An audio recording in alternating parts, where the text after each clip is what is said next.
पंचायत चुनाव जीतकर सेवा का सपना देख रहे हैं, कुछ यश अर्जित करने का सपना देख रहे हैं, तो आज आपको यह स्पेशल रिपोर्ट जरूर देखनी चाहिए। क्रेज बढ़ गया है। देखिए, पैसा बढ़ता है जिस चीज में उसका क्रेज बढ़ जाता है, हर फील्ड में यही होता है। तो चुनावी स्पेशल रिपोर्ट में देखिए, पंचायत चुनाव स्पेशल रिपोर्ट में पैसा बढ़ा तो बढ़ गया वार्ड सदस्य बनने का क्रेज। जानिए मुखिया से लेकर वार्ड सदस्य तक के क्या है काम और क्या है पावर और कितना मिलता है भत्ता। आपको पूरी जानकारी इस एक वीडियो में मिलने वाली है। ग्राम पंचायत सदस्य बने वार्ड सदस्य से लेकर मुखिया सरपंच सबका मैं बताने जा रहा हूं, जिला परिषद तक का पूरा कार्य और उनको क्या क्या फायदा होने वाला है बताने जा रहा हूं, इसलिए आप वीडियो के अंत तक बने रहिएगा।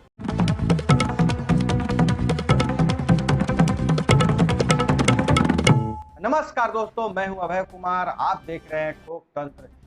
ठोक तंत्र के साथ आज इस स्पेशल रिपोर्ट में हम बिहार पंचायत चुनाव 2021 में नामांकन के दौर पर विश्लेषण करते हुए और सारे पदों का कौन कौन से पदों में क्या है, पावर क्या है और कितना उनको भत्ता मिलेगा, क्या फायदा होगा, इन सारी बातों पर चर्चा करेंगे। इसलिए तो आपसे गुजारिश है कि अगर चैनल को सब्सक्राइब नहीं किया तो चैनल को सब्सक्राइब कर लीजिए। वीडियो पसंद आए तो एक लाइक जरूर कीजिएगा। देखिए, बिहार विधानसभा चुनाव का बिगुल तो बज चुका है और नामांकन का दौर भी जारी है। इस बार पंचायत चुनाव में एक बहुत बड़ा बदलाव देखने को मिल रहा है। पिछले पंचायत चुनाव की तुलना में इस बार मुखिया से अधिक क्रेज वार्ड सदस्यों का है। मुखिया पद से अधिक वार्ड सदस्य के दावेदार मैदान में है। आखिर क्यों, हम इस पर चर्चा कर लेते हैं। तो क्या है कि पैसा बढ़ा है। दोनों चरणों में सबसे अधिक ग्राम पंचायत सदस्य पद के लिए नामांकन भरा गया है। पहले चरण के लिए 15,328 नामांकन पत्र दाखिल किए गए हैं, जबकि जो दूसरे जिसमें 8,661 ग्राम पंचायत सदस्य के लिए भरे गए थे। आप समझिए, पूरे 15,328 सभी पदों के लिए भरे गए थे, नामांकन पत्र डाले गए हैं, जिसमें 8,611 पद सिर्फ वार्ड जो नामांकन है सिर्फ वार्ड सदस्य के लिए भरा गया है। वहीं दूसरा चरण में 76,279 नामांकन पत्र दाखिल किए गए हैं, जिसमें 41,405 जो नामांकन पत्र हैं वार्ड सदस्य के लिए जारी किए गए हैं। इनमें से सबसे अधिक 41 ग्राम पंचायत सदस्य के लिए, और कुल जो सीट जो है 10,353 सीट है पूरा, जिसमें नामांकन पत्र समझिए 41,000 से ज्यादा इधर और 8,000 से ज्यादा उधर। तो इतना कंपटीशन है इस बार वार्ड सदस्य के चुनाव में। पहले था कि ग्राम पंचायतों के मतलब जितना राशि पर जो पूरा वित्तीय अधिकार मुखिया का होता था, अब उसका बंटवारा कर दिया गया है। वार्ड सदस्यों को भी उस वित्तीय पावर दिया गया है, इसलिए इसका क्रेज बढ़ा है।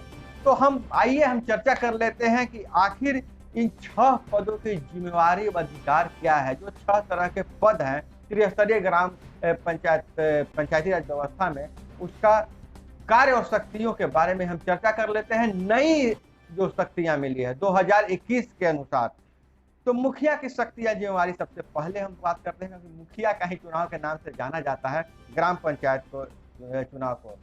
तो हम करेंगे, हम चर्चा कर लेते हैं। तो मुखिया को जो प्रति माह जो भत्ता मिलता है वो 2,500 रुपये का मिलता है। अब मुखिया जी को पंचायती राज व्यवस्था में कई शक्तियां मिली हुई है, जो ग्राम सभा और ग्राम पंचायत की बैठकें आयोजित करना, उसकी अध्यक्षता करना, बैठकों का कार्य व्यवहार संभालना, उसमें अनुशासन कायम रखना, एक कैलेंडर वर्ष में ग्राम सभा की कम से कम 4 बैठकें आयोजित करना, पूंजी कोष पर विशेष नजर रखना, ग्राम पंचायत के कार्यकारी प्रशासन की देख रेख करना, ग्राम पंचायत में कार्यरत कर्मचारियों की देख रेख करना और दिशा निर्देश देना। मतलब एडमिनिस्ट्रेशन पावर भी मुखिया के पास है। और कार्य योजनाओं प्रस्तावों को लागू करना, नियमानुसार रखी गई विभिन्न रजिस्टरों का रख रखाव का इंतजाम करना मुखिया जी के जिम्मे आता है। और ग्राम पंचायत के तय किए टैक्सों, चंदों और फीसों की वसूली का इंतजाम, विभिन्न निर्माण कार्यों को कार्यान्वित करना, राज्य सरकार या एक्ट अथवा किसी अन्य कानून के अनुसार सौंपी गई अन्य जिम्मेवारियों को कार्य को पूरा करना। 2021 के अनुसार यही जो चुन के आएंगे उन मुखिया जी का यह कार्य और शक्तियां हैं। और दूसरी तरफ हम सरपंच, उसके पैरेलल पद है, सरपंच की भी इस बार शक्तियां बढ़ी हैं, तो सरपंच पर भी हम चर्चा कर लेते हैं।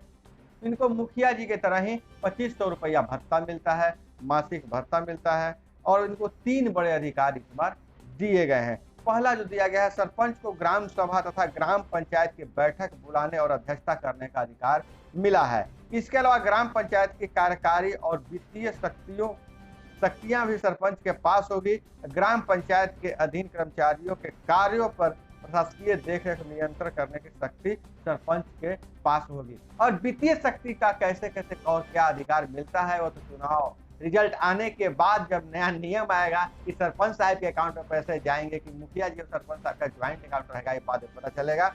और हम अगर सरपंच साहब की और शक्तियों की बात करें तो सरपंच की जिम्मेवारी में गांव के सड़कों का रख रखाव, पशुपालन व्यवसाय को बढ़ावा देना, सिंचाई के साधन की व्यवस्था, दाह संस्कार व कब्रिस्तान का रख रखाव, प्राथमिक शिक्षा को बढ़ावा देना, खेल का मैदान और खेल को बढ़ावा देना, स्वच्छता अभियान को आगे बढ़ाना, गरीब बच्चों के लिए मुफ्त शिक्षा की व्यवस्था करना। इतने काम दिए गए हैं तो जाहिर सी बात है इसके लिए फंड भी आएंगे, इसलिए सरपंच का पद भी इस बार के बाद बहुत ही महत्वपूर्ण हो गया है। और दूसरी तरफ बात करेंगे पंचायत समिति के सदस्यों की शक्तियां।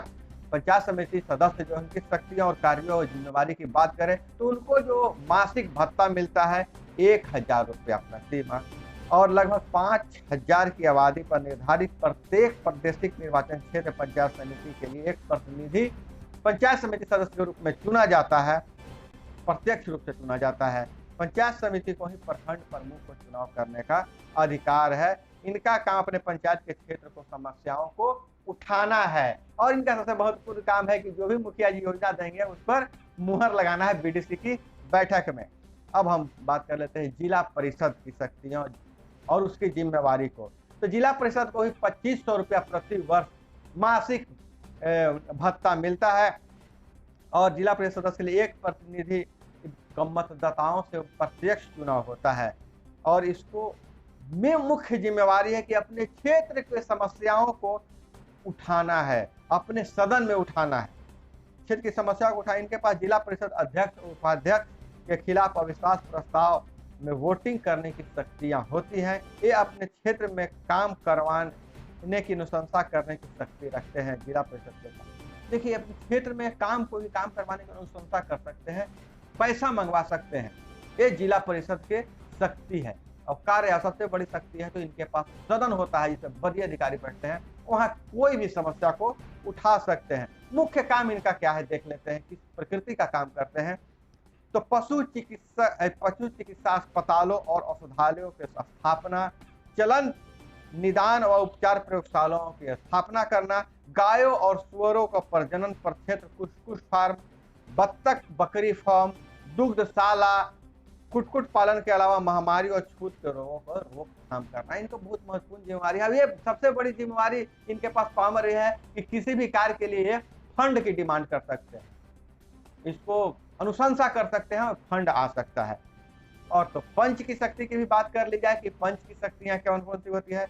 तो पंच को एक वार्ड में पंच भी चुना जाता है, और 500 रुपया प्रति माह इनको भत्ता मिलता है। और पंचायत की ग्राम कचहरी में न्यायपीठ के गठन में 4 पंच और सरपंच सहित कुल 5 सदस्यों का गठन किया जाता है, तो पंच में से ही चुने जाएंगे, जाहिर सी बात है। सरपंच और पंच की जिम्मेवारी होती है कि वहाँ वाद दायर होने के बाद वह सौहार्दपूर्ण समझौता से वाद का निष्पादन करे। समझौता नहीं होने की स्थिति में न्यायपीठ जांच कर अपना निर्णय सुना सकती है। 5 सदस्य हर जो वाद होता है हर केस में 5 सदस्यीय सदस्य बनता है, उसमें एक सदस्य वार्ड पंच साहब भी रहेंगे। तो जाहिर सी बात है बहुत सारे वाद आते हैं तो सारे कोई ना कोई पंच किसी न किसी वाद में वो सदस्य रहेंगे।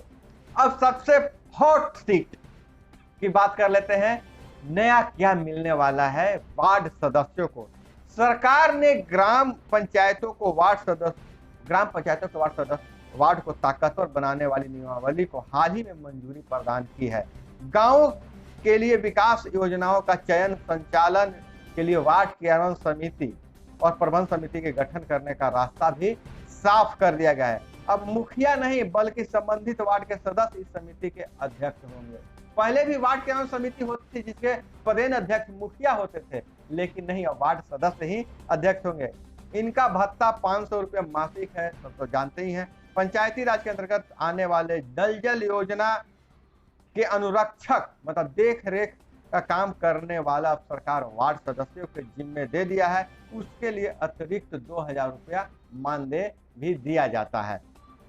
अब बिंदुवार चर्चा करते हैं कि आखिर क्यों ये हॉट सीट बना हुआ है, वार्ड सदस्यों को कौन कौन से पावर और शक्तियां हैं। वार्ड सदस्य अगर अनुरक्षक नहीं बनना चाहेंगे तो ऐसी स्थिति में वार्ड सभा द्वारा वार्ड सचिव को अनुरक्षक बनाएगा। इसके अलावा उपभोक्ताओं से प्रति माह 30 रुपये जाने वाले शुल्क की आधी राशि भी अनुरक्षक को दे दी जाएगी। अगर हम बात करें 200 घर सभी वार्ड में होते हैं, 200, तो इस तरह से 3000 रुपया प्रति माह वार्ड सदस्य को अतिरिक्त और मिलेगा। पहले ग्राम पंचायत के लिए आने वाली जिस राशि पर मुखिया का वित्तीय अधिकार होता था, अब उसका बंटवारा वार्ड सदस्यों में कर दिया गया है। तो इस तरह से वार्ड सदस्य काफी पावरफुल वित्तीय रूप से हो गया है। नहीं, उतना ही नहीं, 2021 का जब त्रिस्तरीय पंचायत चुनाव समाप्त होगा और जब दिसंबर में सारे लोग शपथ ले लेंगे तो शक्ति संतुलन में बहुत बड़ा बदलाव देखने को मिलेगा। वह बदलाव यह मिलेगा कि अब मुखिया जी सर्वे सर्वा नहीं रहेंगे, सरपंच साहब भी पावरफुल हो जाएंगे और वार्ड सदस्य के पास को वित्तीय पावर रहेगा और वो अपने वार्ड का खुद मालिक हो जाएगा और खुद विकास योजनाओं देख सकता है। तो दोस्तों, यह थी पूरी जानकारी सभी पदों के बारे में, सभी 6 पदों के बारे में। यह वीडियो आपको कैसा लगा कमेंट में बताइएगा। और फिर आपसे गुजारिश करते हैं, क्योंकि सब्सक्राइबर एकदम नहीं बढ़ रहा है, व्यूज तो बहुत आ रहे हैं लेकिन सब्सक्राइबर जब बढ़ता है तो मेरे अंदर खुशी होती है और लगता है कि चैनल बड़ा हो रहा है तो कोई भी बात हम किसी से करेंगे तो मजबूती से रख सकते हैं। तो दोस्तों, अपना बहुत बहुत ख्याल रखिएगा। मिलते हैं अगले वीडियो में। जय हिंद, वंदे मातरम।